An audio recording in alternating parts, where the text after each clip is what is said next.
Hi, welcome back to Cook Like a German Football Sunday, and we are making Brandenburger Rouladen. There are many ways to do it, or there are several ways to do it, but I stole a couple of hints of different recipes on the internet and then added my own flair to it because, taste is what counts. So, what we have here, you can have just ground beef. I have a mixture out of ground beef, ground pork, and a little veal, almost like a meatball mix. You see dried onions in here.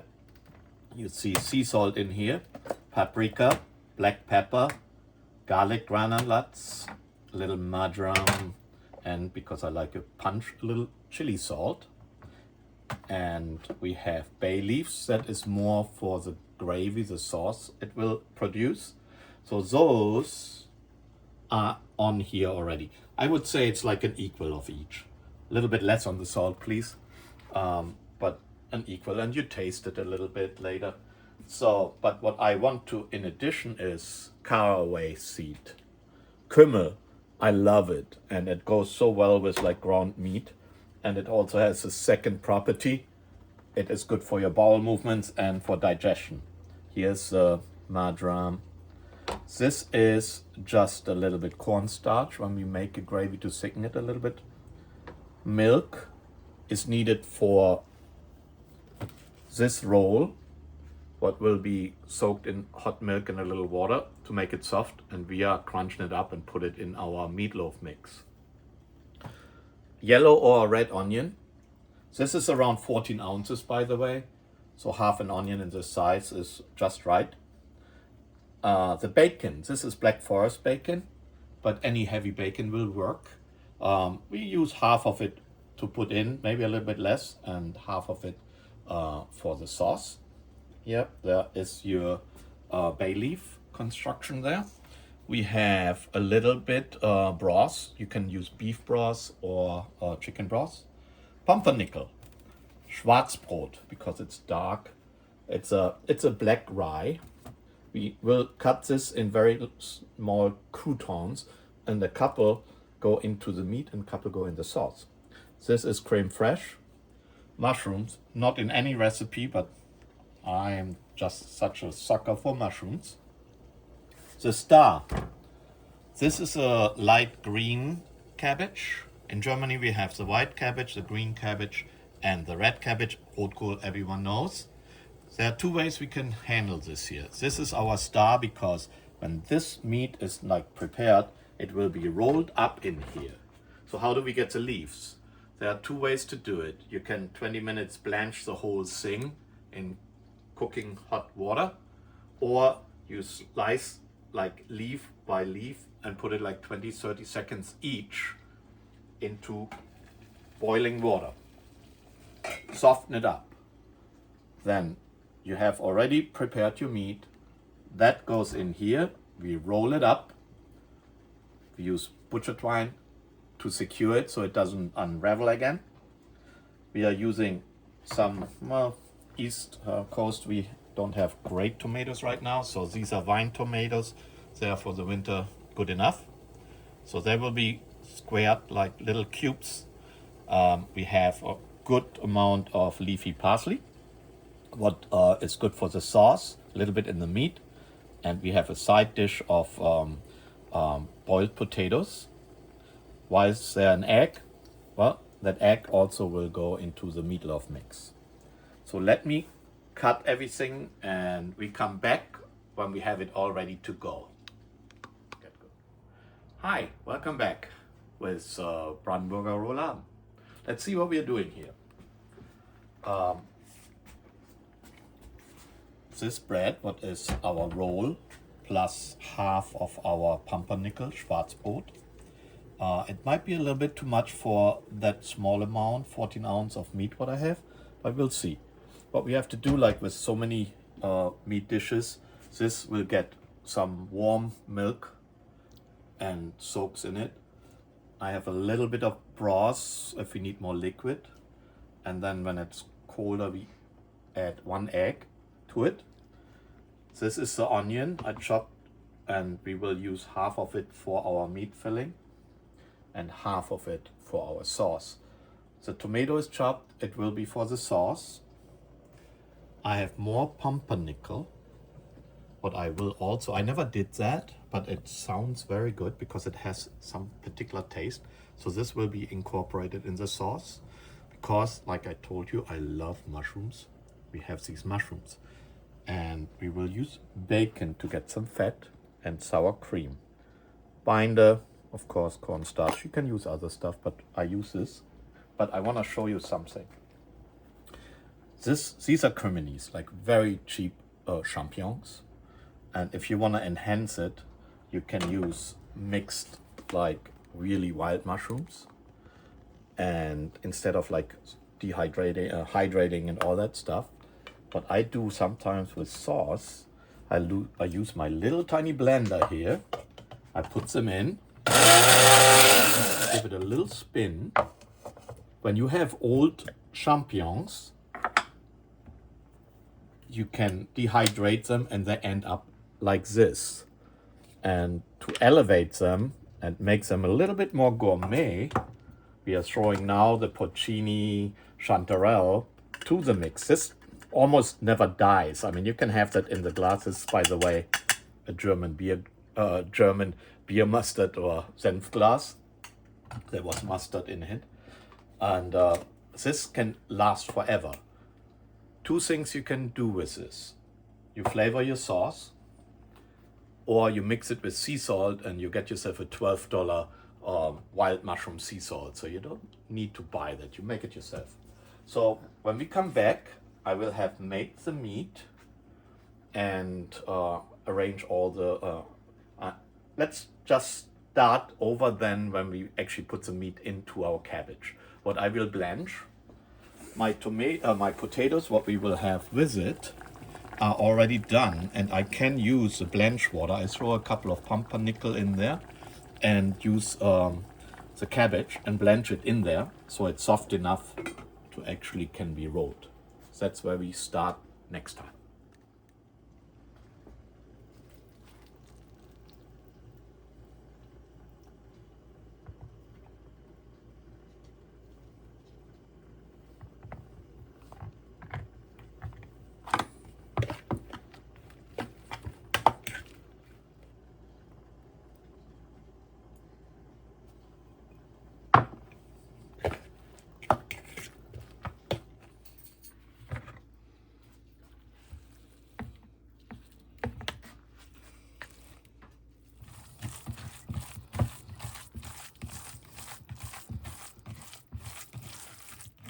This will be our Brandenburger Kohlrouladen filling, the meat and bread and onion mixture and spices. So what we do now next is checking our potatoes and see if they are done. So put them aside. Then we are cutting some leaves here and blanch them in the same water. And then we come back and show you how to fill them, how to tie them up, and then pan fry them with some bacon. Now we are taking our cabbage and put it in the boiling water. In addition, we are using some of that bread, what will be discarded after, but it will leave a little bit of taste. What we want to achieve here is leaves like this, which are pliable. We have like around 3 leaves per rouladen. If they are too tight, too hard, and not like soft boiled, they will break. So I will try to demonstrate one and then we stop and I will get more out and then we are actually doing the rouladen. This only should be like something around 30 seconds-ish. And this is a little tricky. This guy is heavy and hot. But you can see what we are trying to do here. See, it falls off. There's a keeper. Then we're going here. It looks like can be kept. And don't worry, whatever is broken, and so it goes in here, and we make some good cabbage out of it, cabbage soup, whatever we can do. So let's try if we get another one here. Sometimes you just have to go back in, but don't forget the stems have to be recut when you take them off, because they are attached to the center and you will not get them off. Okay, that should do it. Let's see what we got. Yeah, see, that's hard. If I do this, I will break it. So back you go.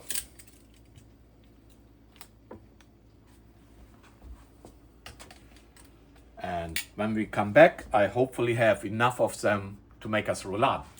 All right, this is what we wanted to do.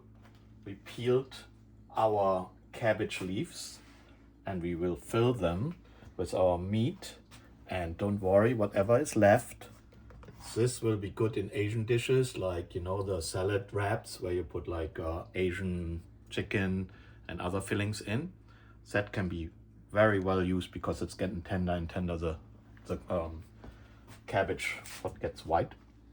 Before I put the meat in, because I do everything a little bit different, I have some whole grain old style mustard what I watered down a little bit, and it gives you just this little bit more bite if you like mustard. I mean, obviously what we do is we put our filling in here, we fold our softer version of the leaf now and hope for the best that we can actually close it.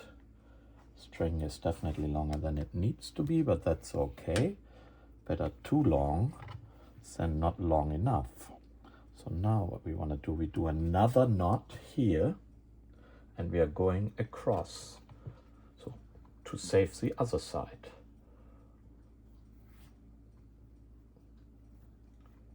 Now we cut in it, number 3.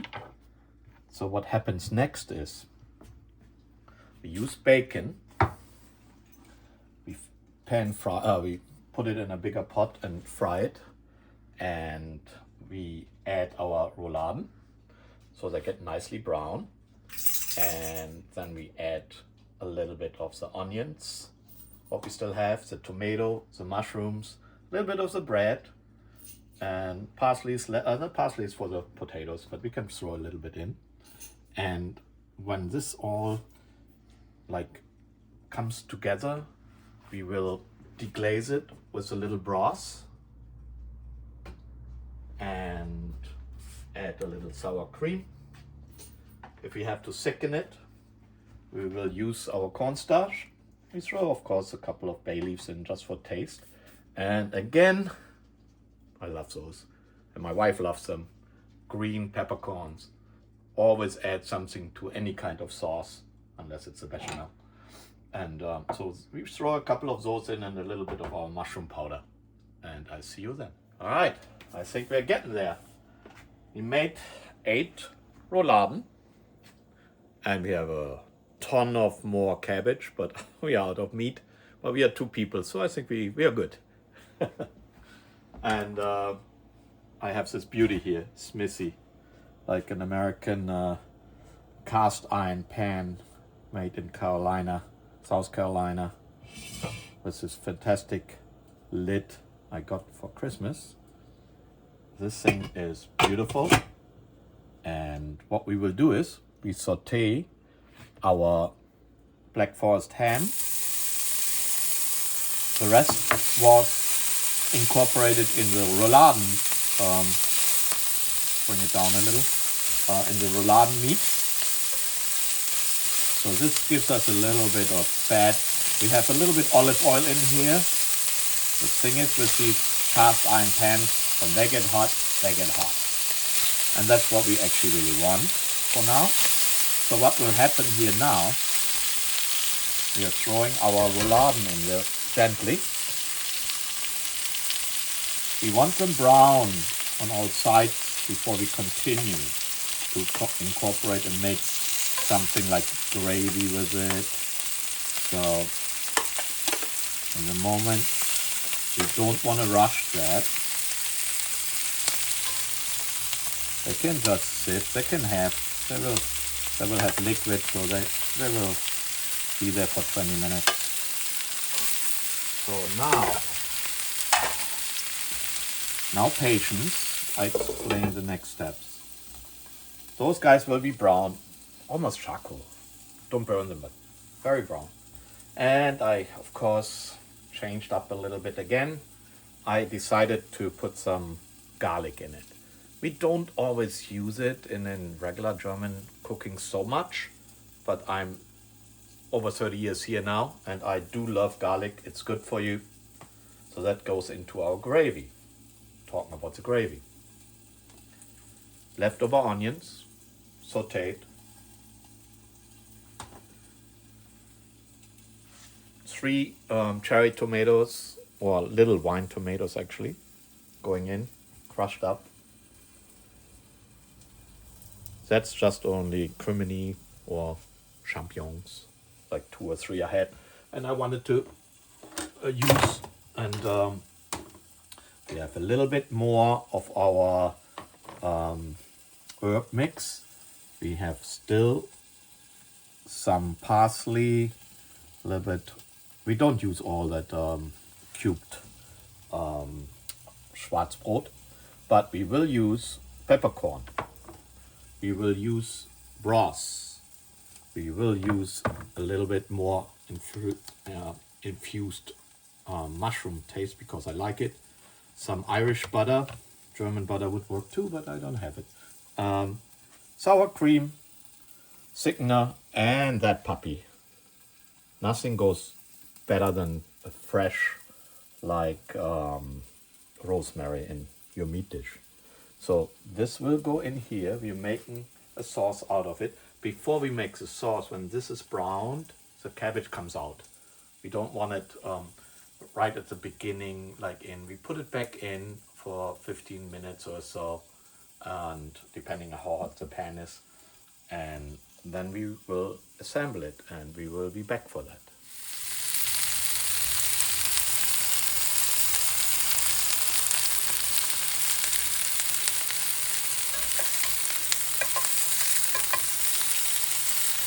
Alright, welcome back. We are getting closer. Our rouladen have nicely seared. We are taking them out for now because I will attempt to make a gravy, and then when that is more coarse and done, fine and done, they will come back in, and we will give it another 10 minutes to cook in the gravy. All right, so we have the tomatoes in here. They need a little loving because we want them really disappear in our gravy. We have the mushrooms in here. We will add the broth, chicken or beef broth. And that is the rest of my mustard from my glass. I cleaned it out. It gives it a nice little tang. This has to be cooked down a little bit. We will use our marjoram, our creme fraiche. A lot of people use heavy cream in here, and it will taste good, but I think we can do without. We have so many components. We have a lot of, throw the bay leaves in here. Now it's a good time.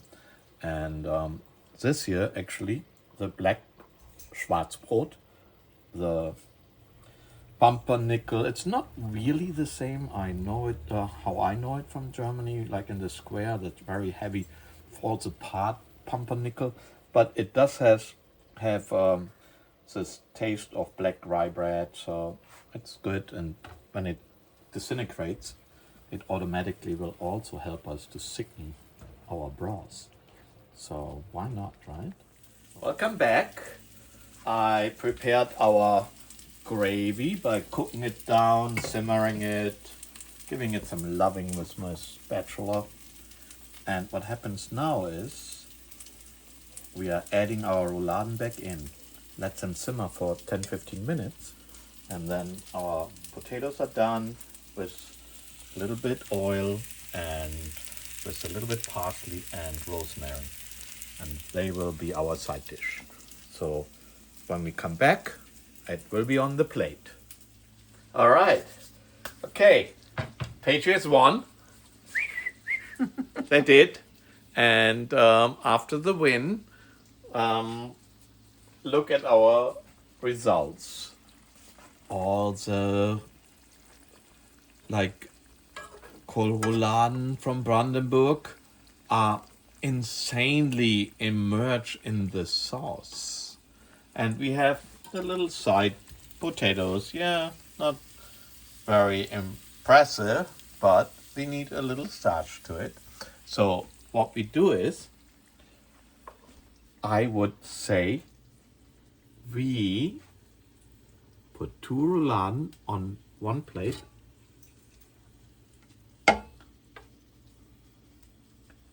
And I am not touching it. I have done that before. It's cast iron and it's very hot. So we are putting a couple of potatoes steamed and also braised in some butter with rosemary.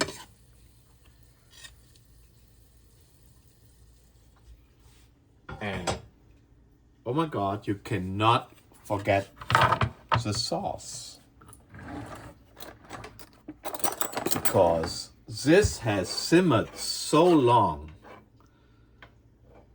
And as we know as Germans, the sauce is the king. I did not use an immersion blender to make it smooth, because I wanted the grittiness of the potatoes and onions just to complement the nice Kohlrouladen plus our little potatoes. All right, let's see what we do here. This is our Brandenburger Kohlrouladen. We have the strings. I want to see if is it actually cooked through. And my answer is yes. But the answer can't be yes before I actually eat it.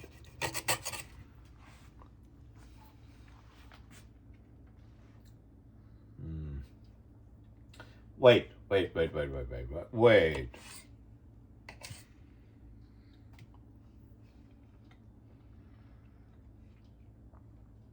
Wow. I made that the first time in my life. I made rouladen, but I did not make that before, and that is freaking awesome. It's so tender. Look at that. It's so tender. It melts in your mouth when I put this. I don't even need the sauce. It's so tender. It's awesome. Next Bundesland will be Bremen. Bremen in the north.